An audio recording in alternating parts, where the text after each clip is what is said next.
मशहूर गीतकार और script writer Manoj Muntashir network 18 के यूट्यूब चैनल कड़क पर ऋचा अनिरुद्ध के साथ पॉडकास्ट में बात करते हुए भावुक हो गए।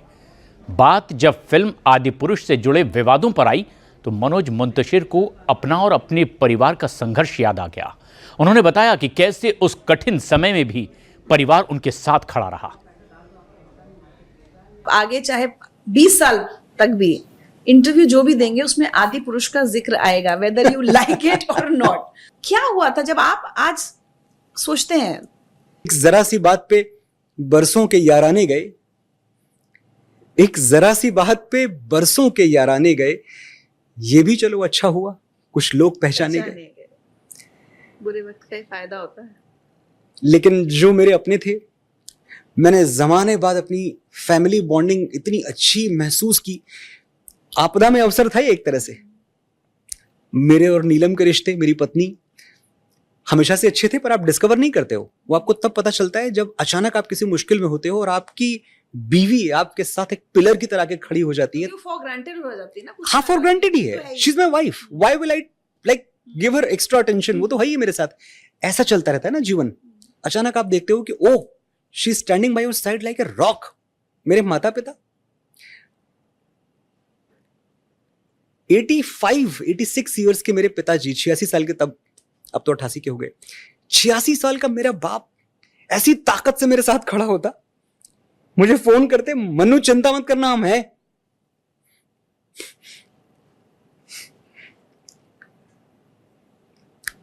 क्या ही कर लेते हो? क्या है उनके हाथ में? क्या एक्सेस है उनके पास?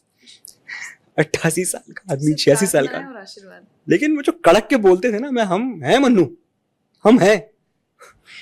तो समझ में आया कि इस देश में पिता का होना आपके लिए कितना जरूरी है। वो जो बोल देता है ना, तो आपको लगता है अब सब ठीक, कोई मेरा कुछ नहीं बिगाड़ सकता। मेरी माँ के बराबर कोई नहीं, कोई नहीं। उनके घर पे लोग आते और रामायण फेंक के चले जाते, अपने बेटे को दे देना, पढ़ ले। अच्छा, ये सब भी हुआ है? रात में अमेठी में पथराव करते, पत्थर फेंकते, ये तो करते ही, लेकिन लोग रामायण की प्रतियां फेंक के चले जाते हैं कि तुम्हारे बेटे ने पढ़ा नहीं, उसको पढ़ाना ये। और मुझे जो घर पे स्टाफ है, ड्राइवर, ये सब लोग मुझे फोन करते, भैया। मम्मी मुझे कभी कुछ नहीं बताती थी कि ये भी हुआ है। और जब मैं पूछूं तो हंस के बोले, हाँ बहुत दिन से रामायण पढ़ी नहीं थी मैंने भी, आ गई तो मैंने तो पढ़ना शुरू कर दिया है। क्या बात कर रहे हैं? They kept it so positive. मेरा बेटा आरव बड़ी प्रोटेक्टेड माहौल में पला बढ़ा। उसको तो खैर कुछ पता ही नहीं था कि जीवन क्या होता है। उसने सिर्फ अच्छे अच्छे दिन ही देखे थे।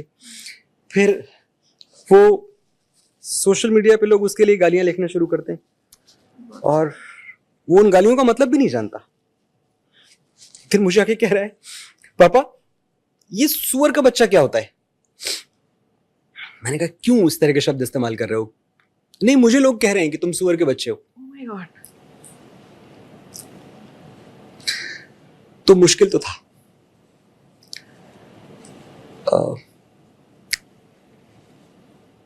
बट साइकिल ऑफ कर्मा, सच मानिए मुझे किसी से कोई शिकायत नहीं। ये मेरा बोया हुआ था जो मैंने काटा, और अब मैं कोशिश करूंगा कि अच्छी फसल बोऊं ताकि आने वाले समय में अच्छी फसल काटूं और अच्छी पैदावार हो।